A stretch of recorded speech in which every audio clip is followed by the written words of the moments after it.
आप देख रहे हैं कर्मचारियों और सरकारी योजनाओं से जुड़ी खबरों का आपका अपना चैनल एम्प्लॉय खबर।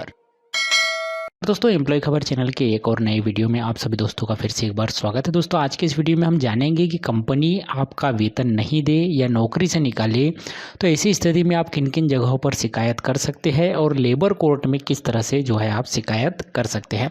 तो आप भी ये सब जानकारी जानने के इच्छुक है तो इस वीडियो को शुरू से आखिरी तक जरूर देखिएगा।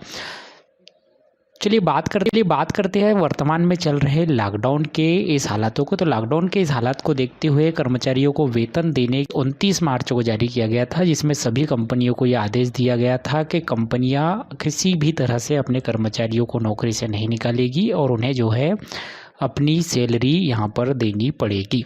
लेकिन इसके बाद में लॉकडाउन 4.0 की जो नई गाइडलाइन आई है उसमें 17 मई को एक आदेश में केंद्र सरकार की तरफ से ये कहा गया है कि 17 मई से पहले जो भी आदेश सरकार की तरफ से जारी किए गए थे वो सभी 17 मई के बाद लागू नहीं होंगे। लेकिन इसमें स्पष्ट रूप से ये नहीं कहा गया है कि 29 मार्च को जो सर्कुलर यहाँ पर सैलरी को लेकर कर्मचारियों की जारी किया गया था क्या वो भी निरस्त होगा।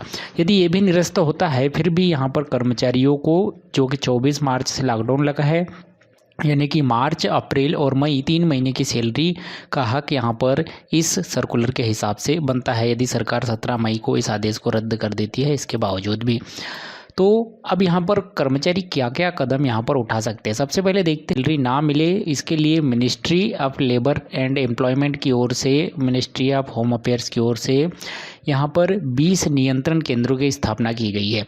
इनके सभी mobile number, email ID, WhatsApp number और जो एरिया का नाम है वो आप स्क्रीन पर देख पा रहे होंगे। इमेज हो सकता है आपको जो है यह क्लियर समझ में नहीं आ रही हो। इसे डाउनलोड करने के लिए यहाँ पर जो है हमने लिंक दे रखा है जो कि आपको इस वीडियो के डिस्क्रिप्शन बॉक्स में मिल जाएगा। वहाँ से आप डाउनलोड करके इन 20 जो कि नोडल अधिकारियों की नियंत्रण कक्ष बनाए गए हैं उनसे अपने संपर्क करके और अपनी समस्या यहाँ पर बता सकते हैं, पहली चीज़। दूसरी चीज़, इसमें लोगों को समस्या ये आ रही है कि वो उनको कन्फ्यूजन है कि वो जो है किस नोडल अधिकारी से यहाँ पर बात करें। तो आपके इसमें जो 20 ऑफिसों के नाम दिए उसमें से जो नियरेस्ट आपके जो ऑफिस पड़ता है उस ऑफिस में जो है आपको यहाँ पर कॉल करनी होगी। तो ये तो हो गया पहला उपाय।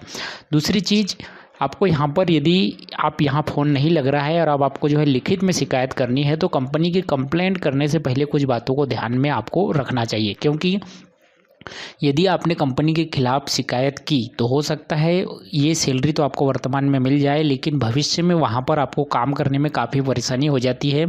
एक तरह का कंपनी के साथ आपका व्यवहार भी यहाँ पर जो है ख़राब होगा। इसमें जो है आगे आपको कंपनी में उस कंपनी में काम करने के लिए काफ़ी तरह की दिक्कतों का सामना यहाँ पर करना पड़ेगा। इसलिए कुछ चीज़ों को आपको यहाँ पर ध्यान रखने की ज़रूरत पड़ेगी।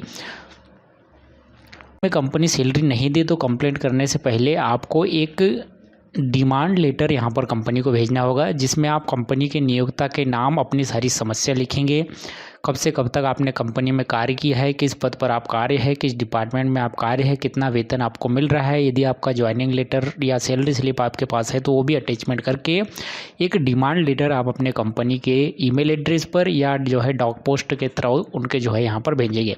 इसके बाद आप जो है तकरीबन 15 दिनों तक इसका इंतज़ार करेंगे कि कंपनी की ओर से उनका जो है क्या रिप्लाई आता है और इसके बाद ही जो है आप अपना कुछ कदम यहाँ पर उठाएंगे।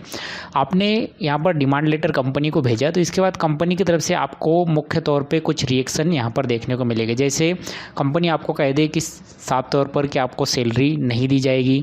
दूसरा हो सकता है कि नौकरी से निकालने की आपको धमकी दे, यदि आप जो है सैलरी की डिमांड करेंगे तो हम आपको नौकरी से निकाल देंगे, या सैलरी नहीं देंगे, आपको जो करना है वो कर लो, इस तरह की धमकी कंपनी की तरफ से आ रही है।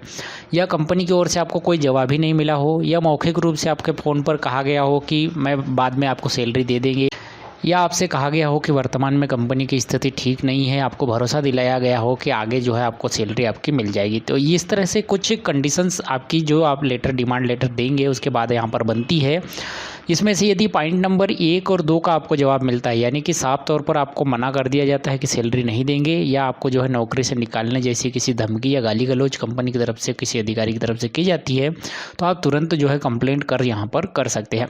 यदि आप जो है 3 या 4 या 5 नंबर को यहाँ पर पर देखें कि यदि आपको जवाब नहीं मिला है, मौखिक रूप से फ़ोन पर यहाँ पर बात हुई है या आपको विश्वास दिलाया गया है, तो ऐसी स्थिति में आप इस पर जो है पुनः विचार कर सकते हैं।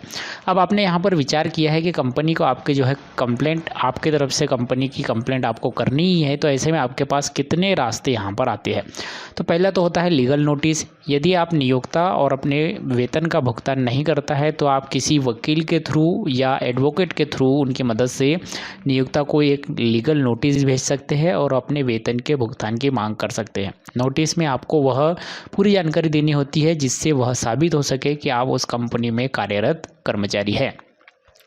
दूसरा आता है श्रम आयुक्त का। यदि कोई नियोक्ता, कोई कंपनी आपके वेतन का भुगतान नहीं करती है तो आप श्रम आयुक्त विभाग से संपर्क करके या उनकी जो है शिकायत कर सकते हैं। श्रम आयुक्त आपको उचित मार्गदर्शन भी करता है और यदि श्रम आयुक्त के कंपनी को समझाने के बावजूद भी यदि यह मामला नहीं संभलता है तो आगे जो है इसे न्यायालय में भी यहाँ पर श्रम आयुक्त ट्रांसफ़र कर देता है। तीसरा आप यहाँ पर कर सकते हैं जिला अधिकारी से अपनी शिकायत कर सकते हैं। वो कंपनी, वो एरिया जिस भी जिला अधिकारी में आता है उस जिला अधिकारी से, डीसी से, सीनियर एसएसपी, एसपी या डीएसपी, इनसे भी जो है आप अपने लिखित में शिकायत यहाँ पर कर सकते हैं। चौथा रास्ता है न्यायालय में मुकदमा करके। यदि आपका नियोक्ता वेतन का भुगतान नहीं करता है तो आप उसके खिलाफ न्यायालय में अपने वेतन की मांग कर सकते हैं। यदि न्यायालय कर्मचारी की बात से संतुष्ट हो जाता है तो ये होगा और कलेक्ट्रेट के थ्रू जो है आपके वेतन की वसूली करके आपको यहाँ पर दी जाएगी। अब सवाल आता है कि लेबर कोर्ट में जो है किस तरह से आपको शिकायत करनी है। तो लेबर कोर्ट में शिकायत करने से पहले आपको जो है कुछ प्रमुख बातों को ध्यान रखना चाहिए, क्योंकि लेबर कोर्ट या कोई भी कोर्ट हो यह जो है केवल सबूत के बिना पर यहाँ पर चलते हैं। तो ऐसे में आपके पास ऐसे सबूत होने चाहिए कि कंपनी या फैक्ट्री में काम करने का साक्ष्य आपके पास हो, यानी कि यदि आपको ज्वाइनिंग लेटर या नियुक्ति पत्र दिया गया हो तो उसकी कॉपी होनी चाहिए। अपने जहां नियुक्ति की है वहां कितने समय तक काम किया है, इस तरह की कुछ सैलरी स्लिप, पेमेंट स्लिप वगैरह आपके पास होनी चाहिए। नियुक्त होते समय आपका कंपनी का जो एग्रीमेंट हुआ था, यदि एग्रीमेंट लेटर आपके पास हो तो ये बेहद ज़रूरी है। नियुक्ति के समय आपको जो है वेतन क्या दी गई थी, क्या डिसाइड की गई थी, वो जो है आपको एग्रीमेंट लेटर में यहाँ पर जो है देखने को मिल सकता है। किसी ऐसे दो व्यक्ति का भी नाम आपको यहाँ पर देना होता है जो कि ज़रूरत पड़ने पर श्रम न्यायालय में आपके पक्ष में यहाँ पर गवाही देने के लिए तैयार हो। तो श्रम न्यायालय में शिकायत करने से पहले आपको जो है जिला अधिकारी, डीसी और आपके जो पुलिस अधिकारी है वहाँ पर जो है आपको शिकायत ज़रूर कर देनी चाहिए। इसके बाद ही न्यायालय का दरवाज़ा आपको खटखटाना चाहिए। तो इस तरह से जब यदि पीड़ित कर्मचारी श्रम न्यायालय और लेबर में अपने शोषण की शिकायत यहाँ लिखित में देता है तो शिकायत करते समय उसकी नौकरी से संबंधित सभी दस्तावेजों को और शिकायत पत्र के साथ लगाना यहाँ पर जो है ज़रूरी होता है, जिससे कि यह प्रमाणित हो कि वो जो कर्मचारी शिकायत कर रहा है वो वास्तव में उसी कंपनी में कार्यरत है। न्यायालय आपको शिकायत की एक प्रति देता है और कंपनी को एक यहाँ पर नोटिस भेजती है और इसके बाद शिकायत से संबंधित सवाल जवाब यहाँ पर किए जाते हैं। समय पड़ने पर आपको या कंपनी के नियोक्ता दोनों को श्रम न्यायालय में हाजिर होना पड़ता है। दोनों को पक्षों को यहाँ पर न्यायालय के द्वारा सुना जाता है और अंतिम निर्णय लिया जाता है। इस हिसाब से यहाँ पर आपको जो है आपकी सैलरी श्रम न्यायालय के थ्रू यहाँ पर मिलती है। तो उम्मीद करता हूँ कि आज के इस वीडियो में हमारे द्वारा दी गई ये जानकारी कि यदि लॉकडाउन में आपको सैलरी नहीं मिली है तो आप क्या कदम यहाँ पर उठा सकते हैं और लेबर कोर्ट में किस तरह से आप शिकायत करेंगे, इसमें आपको हेल्प यहाँ पर मिली होगी। इससे पहले मैं एक बार और यहाँ पर आपको बता देना चाहता हूँ कि लेबर कोर्ट में जाने से पहले यदि आपका नियोक्ता और आपकी कंपनी आपस में यदि इस मैटर को सुलझा ले तो ये जो है दोनों के लिए यहाँ पर अच्छी बातें होती है, क्योंकि वर्तमान में कंपनियों के भी हालात ख़राब है, कर्मचारियों के बहुत ज़्यादा हालात ख़राब है। तो ऐसे में यदि ये मुद्दे यदि आपस में सुलझ जाए तो दोनों के लिए काफ़ी अच्छी बातें हो सकती है। इसके अलावा आपके कोई सवाल जवाब है तो आप टेलीग्राम ग्रुप पर जो है हमसे ज्वाइन करके डायरेक्ट वहाँ से सवाल जवाब पूछ सकते हैं। मिलते हैं आपसे नेक्स्ट वीडियो में किसी जानकारी के साथ, तब तक के लिए बने रहिएगा एम्प्लॉय खबर चैनल के साथ। जय हिंद, वंदे मातरम।